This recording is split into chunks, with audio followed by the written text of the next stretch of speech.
And this is Ken Kraetzer at the PACE Association Conference and Holiday Event in New York City. And the special guest speaker today was Michael Brenner of the IdeAgency in the Philadelphia area, who talked quite a bit about the importance of customers, being customer-centric. And first, Michael, just if you would, tell us a little bit about your career and background. Sure, Ken. So I'm the president of IdeAgency, which is a leadership development and team development company based out of the Philadelphia suburbs. And I've been doing this kind of work for about 14 years.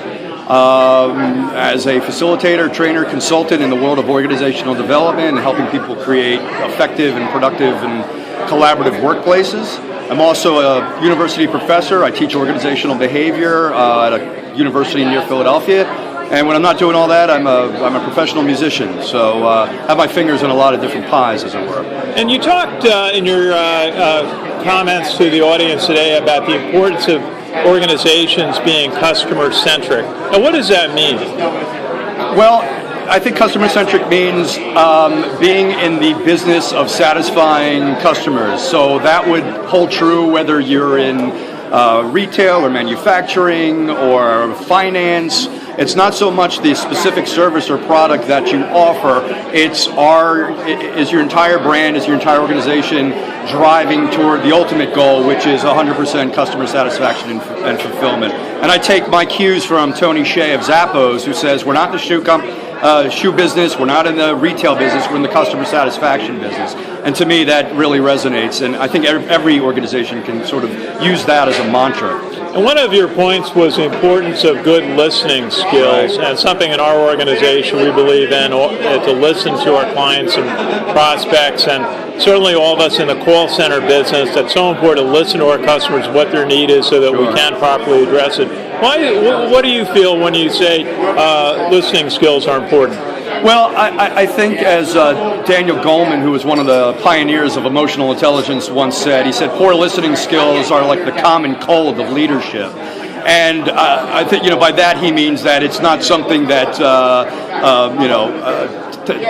good listening skills, you don't see them demonstrated all that often.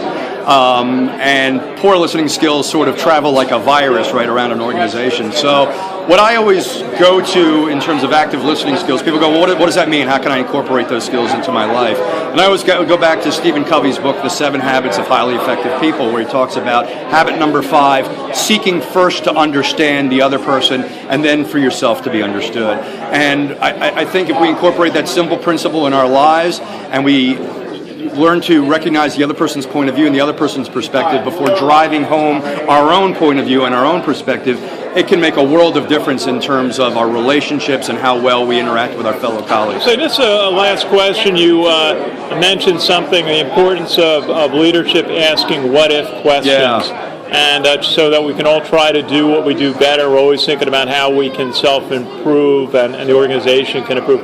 What's your thought about the importance of what-if questions? Well, being in a creative endeavor as a musician and sort of a fan of the arts and so forth, I understand the power of creativity. I do creativity and innovation workshops with organizations, and I think one of the most powerful things that organizations and leaders can do to unleash imagination and creativity and innovation is asking that simple two-word phrase, what if? Because in asking that, you are inviting possibility and opportunity and fresh thought into your culture, and that's where amazing things happen.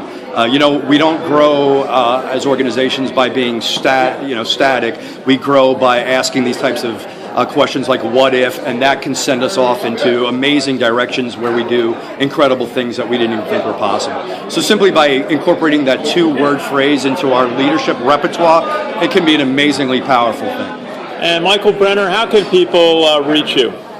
Well, my email is michael@ideagency.net. That's IDEAGENCY. And my website is ideagency.net, IDEAGENCY.net.